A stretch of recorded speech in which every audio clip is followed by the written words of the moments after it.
Welcome to Commercial Breaks Front and Center. Today we have John Boettigheimer from Centra Funding and 4 Hour Funding. He's also an AACFB Industry Advisory Council member. Hey, John, how are you today? You doing today, Leslie? Good. Hey, I just came from Texas. Tell me how that is for you right now. It's like it always is. It's hot, and we make Hot. accommodations for it here in our office. We have about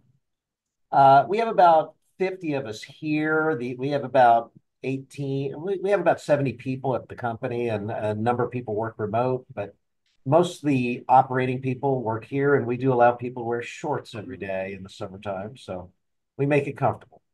Wise decision. I think people work better when comfortable anyway. So good for you. I'm glad to hear that. I know they are too.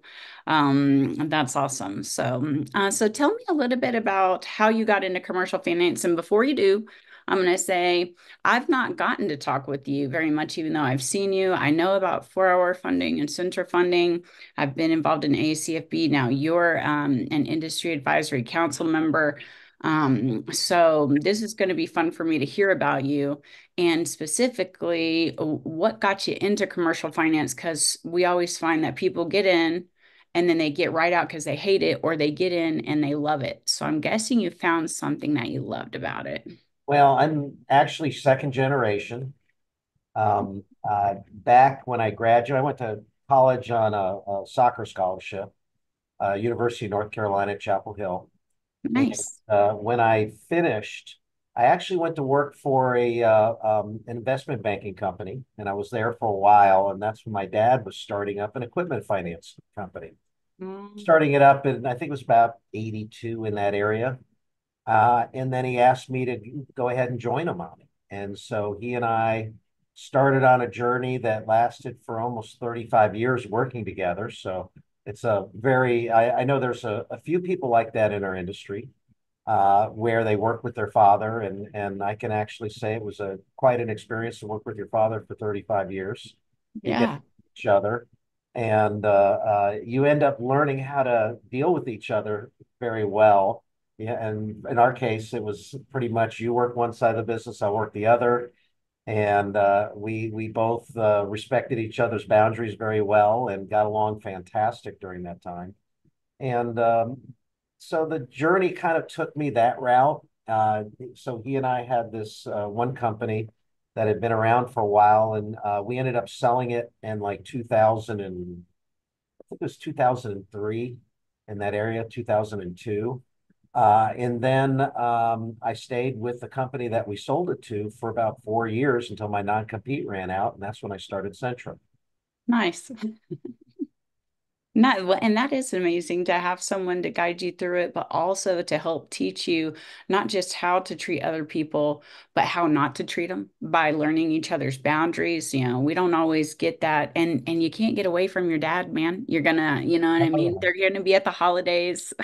We used to laugh because my father would, people would hear us arguing in like one of our offices and everything else. And then 5 minutes later, I'm like, "You ready to go to lunch?" He'd go, "Yeah, let's go." And then we just go and we talk about sports and everything else during lunch. Then we get back and we're all work again. So, I come from an Italian family, German Italian family. And so we're quite used to raising our voices and not really meaning anything by it.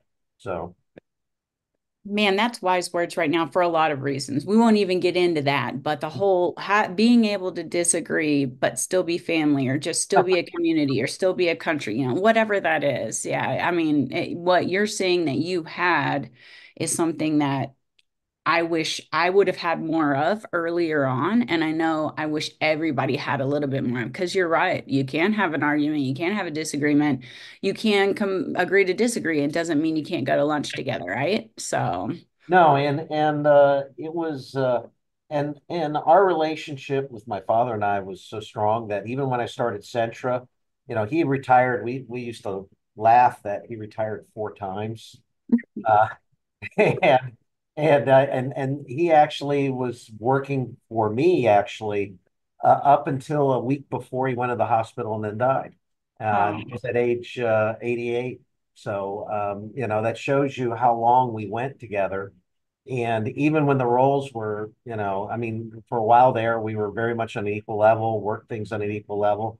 But when I started Centra, it was really my baby. And then he kind of joined after kind of post-retirement. And it just goes to show that he loved the business so much. And I think he passed a lot of that along to me. Absolutely. Yeah, Matt, like I say, we call ourselves lifers, don't we? And that's something that comes from passion. So that's amazing. That's John, I said to share some personal stuff, but don't make me go away from this with, oh, my day is, that's an amazing story. So thank you for sharing that. I did not know that about you or how Centra came to being. I know about Centra. Everyone knows about Centra. You've been in the business so long. So that's a very inspiring story for lots of reasons. Yeah, for Centro, it was one of these things where I remember starting it in the worst of the economic, everything was breaking loose. Lehman Brothers was collapsing, the world was collapsing, the Great Recession was going on. And I said to myself, I can't believe I'm starting a business during this, which I was also building a house at the same period of time. And Oh, man. one thing you learn is uh, I've become a contrarian in life. You do what other people are not doing, and your odds are you're doing the right thing. Hmm. If you're doing what everybody else is doing, your odds are you're about ready to become like a bug on a windshield. And Yeah. I've kind of learned to live by those rules. Absolutely. It pays to go your own way and not necessarily stand out, but you don't have to fit in either. And that takes a lot of courage to do. But I think I know where you get that from. So, Yeah, well, it's the first genetics. you can. I think when I look back at my best decisions, they always seem like the worst decisions when I initially made them. So Let me ask you, I'm going to go off of what we said we were going to, maybe talk about while we were talking. So what do you think that is when you look back and you realize that in the moment you were making a decision that probably seemed ludicrous, just insane at the time, but what is that thing that pushes you forward during that moment? When everybody else would say you're crazy, and then you get to look back and go, oh, that was the best idea ever, but you wouldn't think so. What do you think that is? What is that in people? I think it's people who have somewhat of an optimistic nature. Mhm. I think back like one of the jumping points for us here at Centra was when COVID came around and everybody was closing up shop. And I think there were a number of firms that were saying our approvals aren't good anymore. And I had my big investor call me up and said, well, what are you going to do? And I looked at him and I said, well, I think this is an opportunity. I think we ought to do what everybody else isn't doing and go in there and go ahead and grab approvals and actually be servicing, like nobody else is during, this time where everybody wasn't even sure it was going to happen. And it turned out to be a fabulous choice. Those transactions performed exceedingly well. We nearly doubled in size in less than 1 year. And I just, like I said, I always kind of like to follow that mantra. And a good example where everybody really jumped on the transportation bandwagon right after COVID. We were the ones that we had pretty low transportation exposure, less than like I think it was like 3% of our portfolio, and I think it ended up being about 40% of our losses. But we kept it so low, even though everybody else is going crazy in the transportation business. And it's some of those same things. I always realize that, holding firm to your ideals and being optimistic and not going where everybody else is going is usually the best thing for you. Yeah, I couldn't agree more. I've done that several times myself, which is what's made me pose the question to you because I don't always get to ask people like, "Hey, what is that thing you think that we have that makes us do that crazy thing?" And then it ends up being amazing. But I'd have to agree with you. It definitely has to include, if not is, an overwhelming amount of optimism. I Because try to if I you try don't to have it, you're not going to do well. I try to tell people in this business, I mean, I have brokers come up to me and say, where can I find the business? And I tell them that everybody out there, all the brokers that, sometimes they have new reps and they try to go where there's no competition. because they think there's nobody there and it's going to be more receptive. And it's actually the opposite of what you think. You want to go where the competition is because that's where the volume is. And when you Yeah. win accounts, it's meaningful. Yeah. So I've been doing this long enough where I've kind of learned that you have to sometimes look and say, do what everybody else isn't doing. Don't be afraid of competition. Don't be afraid to chart a course a little bit different than everybody else. And sometimes that's the best strategy in this business. Yeah.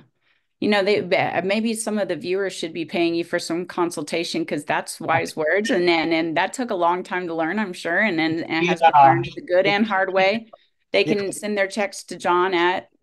Well, I mean, I had probably one of the best primers in that, my early stint, I was at a firm called Rauscher Pierce Refness, which was an investment banking company. And I was basically like a little trader, and did stocks, options, everything. And, when you started, you had to make them just tons of calls. And Yeah. so I learned to not fear rejection. Yes. Oh, it did not bother me. And even to this day, when I've talked to salespeople and they're saying, well, I hate it when I get hung up on, I tell them that should never bother you. I always tell them that. In fact, I was telling somebody the other day, every call you make is a lottery ticket. Yeah. And even in the beginning of Centra, we sometimes tell the story of the I call it it's a cute story about the dog food that saved Centra. It's in it, and the story is that when we were starting off, there wasn't a lot of business, and the phones were just flat. No, nothing was ringing. Nobody was doing anything.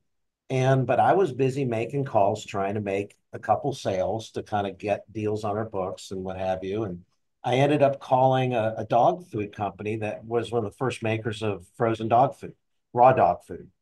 Hmm. And they had a problem in that they had, I think they had to put a frozen merchandiser in every Petco store in America, but no one could lend them money. And I called the head of this company that was selling them the equipment at the right time.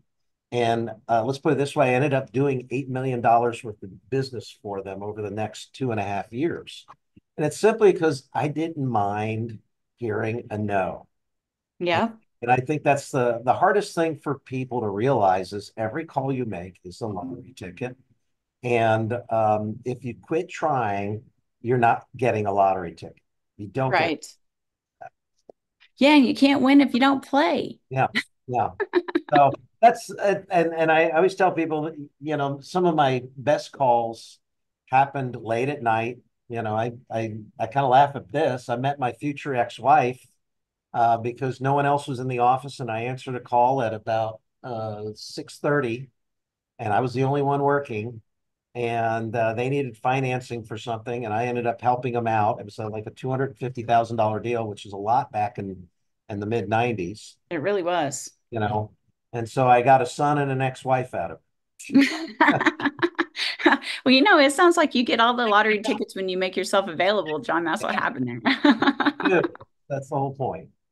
I've never heard anyone use that phrase, but I'm going to steal it from you, because it is a great motto. It is a great, thing to remember, something to repeat to yourself if you do catch yourself in a moment needing to make a phone call, and you don't necessarily know what to say, or you're not in the mood to hear a no or get hung up on it. That's exactly right. And that could be the one, Yeah. and you're just passing every opportunity by without doing it. No, but yeah, no, and like I said, with the whole beginning of Centra, and I remember it when it was me and my best friend who was working in the same office as me, and we were upstairs in the fourth floor of this building, and now we're the largest tenant in the building, and we have 70 employees. So it's always amazing. I do look back now and I go, I can't believe we've come from there back in the throes of the Great Recession to where we are right now. But again, I've always tried to seek opportunity at, whenever there's a misfortune, I always say it opens another door. That seems to be what we in this particular industry, in the commercial alternative lending or commercial finance industry, however someone wants to define themselves, like you said, kind of building their own little spot in Mhm. what we do here, in this particular industry. That is the thing. It's all about what you're saying you did. And that's amazing to hear. And it's great for people to understand too when they're first starting out that we all went through those questions. We've all gone through those. Well, I don't think you sound like you had too much doubt though, so I can't even say No, doubt. It sounds like you you have too much do. fun for doubt. I think this is my 41st year in this business. And while there's not a lot of things I haven't seen before, I still see things. And Yeah, you still have challenges, and they're always going to be there. But you do have to tell yourself that, every large challenge you face, opens up a door. You do. absolutely. That's true. You don't grow without those challenges, right? You just kind of stay in your little zone, in your comfort zone, and you don't get very far with that. Well, I have lots more questions I want to ask you that aren't even on the topic list, but I'm going to stick to the topic list, John, and I'm going to wait to pick your brain and have fun at one of the AACFB meetings. But tell me, because this is about you and not just about finance and what we do for a living that's we're so passionate about, but what's coming up in your life that has you most excited? It's personally, I have a hunting ranch west of town. A lot of people know, and I basically own my own little mountain and Wow. building on it right now. And it's the first major structure up there, and so for the first time on the land, I bought it 2 years ago. I will have a, let's put it this way, I will have a warm place to stay at night, Oh, camping out in the freezing weather, going deer hunting. So, um, during hunting season, yeah. Do you have much deer out there, much game? oh yeah, yeah. In fact, we took 200 and there was a 240 pound and 270 pound pig harvested from it just in the last month. Wow. It's got turkeys. It's beautiful. It's a beautiful property. It sits about almost 200 feet above all the farms and ranches around me. Yeah. So and it's in a part of town, it's basically north central Texas, about an hour and a half out, hour and 3/4 outside of Dallas. So Are it's you getting right into that hill country, that beautiful hill country? there's little mountains all over the place, and it's Oh, beautiful. wow. So I Well, miles from here to my property, so it's really neat. oh yeah, that's amazing. I know personally what exactly you're talking about. And for anyone else who hasn't been to that part of Texas and maybe has just flown into the cities and don't know, that's like nowhere else. The hill country is like nowhere else. You can't if you've not experienced Texas in that way if you've just made it to the city. So congratulations to you. Rugged. It's they have there's of course deer, hogs. There's even mountain lions been spotted nearby, although you never see them. Coyotes, you name it. It looks a lot like the Old West. In fact, one of my neighbors, he actually has buffalo on it. Oh So wow. yeah, so you have to be a little bit careful if one never knocks down a fence. So Yeah, absolutely. I don't even know there's some buffalo around where my place in Texas is too, but they're kept by our neighbors and they're not necessarily free roaming. They have a very small area, but I don't know what I would do if facing a buffalo. Do you drop dead? Do you run? Like what, you know? yeah, I know there's that old joke. You don't run from a bear, but if I'm faster than you, I'm running. Oh, You better take someone with you. Someone slow. that's kind of I do that, and I'm an average squash player in the finance business, especially up in the Northeast. Squash is a big sport, but I got into it early on. I played soccer up until 2 years ago. I Oh finally wow. retired from soccer because I of all the injuries that took me out, I got hit in the eye with a soccer ball. And Oh. actually, for a period of time, I was legally blind in this eye, and it finally has come back to like 20/60. But not like it used to. I never thought, I always thought an orthopedic injury would take me out, or Yeah. a torn ACL or something, but I never figured it would be an eye injury. But but I played soccer, after college. I started playing again when my son was somewhat young, and then I just kept playing, and like I said, I think I was maybe 61 when I finally hung up my cleats for the last time. When my doctor started telling me, yeah, you're kind of lucky in that you can still walk, you can still run. You may want to quit right now, considering the eye injury, because you don't want to get hit there again.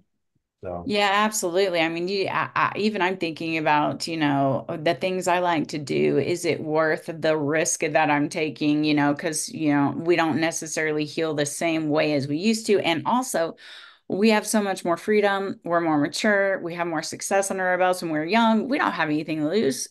We can heal, and it doesn't matter. We're not going to, lose a business or a family or whatever over it. But now if I get put up in the hospital for 2 weeks trying to heal from something, it's a little bit different. I'm losing out on a lot of fun because I like to go have a lot more fun now than I used to. All I did was work back then, but we do risk more than just getting hurt. We risk all of the fun, like going hunting on your in your new place. You don't want to miss that. and like I said, I like skiing. I mean, everybody from Texas, as you know, is pretty much a skier. It's really funny. People find it odd that Texans probably have more skiers than anybody else, but we're so close to Colorado and New Mexico. Everybody, that's what you did growing up as a kid, and I'm actually a rarity. My family was from originally from New York, and then they moved to Chicago for a while. Then we moved down here when I was about 6 or 7 years old, and so I got to grow up seeing Dallas really explode. And everywhere where our offices are right now were farms when I was a kid, and we were just riding our bike on dirt roads and everything else. So it is always amazing to see it now. But yeah, Texans are, like I said, if you talk to a Texan, odds are they ski and they do all these things. So people Yeah, always absolutely. why, but I can tell you, it's just what you do when you're a kid. In the winter times you go skiing, and summer times you get out of in August. If you live in Texas, you get out of town sometime in August. Yeah, that's true. That's so true. Yeah, it sounds like you weren't born in Texas, but you got here as quick as you could. And and you are Texan down to Funny your core. is when I was growing up, my neighbor was Roger Staubach. If you have for the younger people who don't know, he was probably the Hall of Fame quarterback for the Dallas Cowboys. They called him Mhm. Captain America. And so, it's kind of interesting in that not too many people have I think he's also a billionaire right now. Have a Good for billion him. the NFL Football Hall of Fame who helped them repair his car so I could drive home on his first wreck. So Nice. my first wreck, Roger helped me pound out a fender so I could drive on home. So yeah. That's an amazing story. That's amazing. And I bet he remembers that to this day too. I don't know. He's probably had a lot greater moments than that. That was a little for me. It's another day for him. He was a nice guy. It sounds like he was amazing. Sounds like what you would want a cowboy quarterback to be. You know what I mean? Yeah. Yeah, absolutely. All right. Well, I told you this question was going to come. We kind of went over some of the other things, just on ancillary on the fringes of what we were talking about. So I'm going to jump to one more thing that I told you we were going to hit you with, which is what is a secret about John?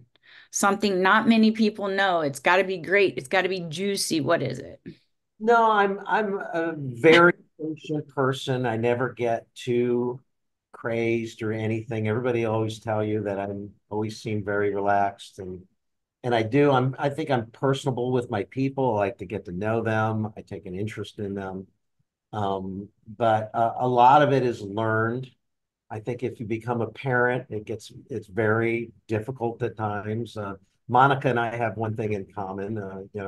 My son was mildly autistic, and they can be a challenge to you. I mean, he was also extremely smart. He had like a near photographic memory, And that can sometimes be challenging. And you learn to, hold in your exasperation. You learn to hold in, getting too high or too low. And I think it served me well as I've gotten older. I kind of take everything in stride. That is an amazing secret, so to speak, because you're right. I think people assume, well, that just doesn't bother that person. So it can't be as hard or difficult for them as it is for me.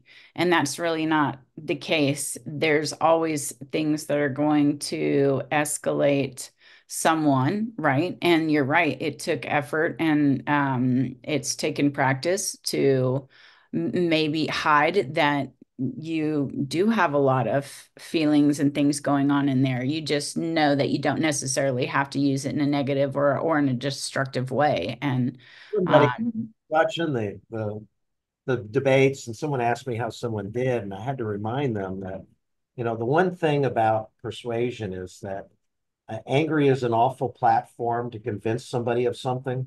mm, And people respond to, if you're calm and collected and you take your time with your thoughts, they respond better. yeah, And that's, and what's funny is even for people in our industry, when you're selling every day and everything else, that's what your customers react to. It mm. is somebody who can, calmly state his case, be very nice about it. The high pressure that doesn't tend to work in the end. It doesn't, does it? It kind of makes them go the opposite direction, doesn't it? Mhm. Yeah, every time. Absolutely. I couldn't agree with you more on that. Well, amazing. I'm so appreciative of your time. I always hate when we get to the end of what would be the episode, right? And we'll go back and review it and I'm going to obviously review it. And I always find things that I didn't necessarily hear or that makes me think the second or third time I watch it. But and then I always notice when I get towards the end, I hate saying goodbye because there's so many wonderful people that fill up our industry that we don't always take the time to get to know. And I would say that you definitely are one of those people. And I'm grateful that we got to spend the time together and that you took the time to share because one, people don't always like getting on camera. Two, people don't always like being authentic. It feels uncomfortable sometimes. And they don't always want to spend the time to do those things. But they're the most important things that we can do in our industry. Like you said, when building relationships and being able to enact change or to make businesses grow and help people succeed. So thank you for being that person. Thanks for being on the advisory council. Excited to have you on there as well. And I hope we'll get to see you at the next AACFB conference. And I'll say to everybody, I'm very upfront about it. I think AACFB gives people the biggest bang for the buck. So I'm very supportive of the organization and everything you guys do. Absolutely. Thank you so much, Don. So Have a good one.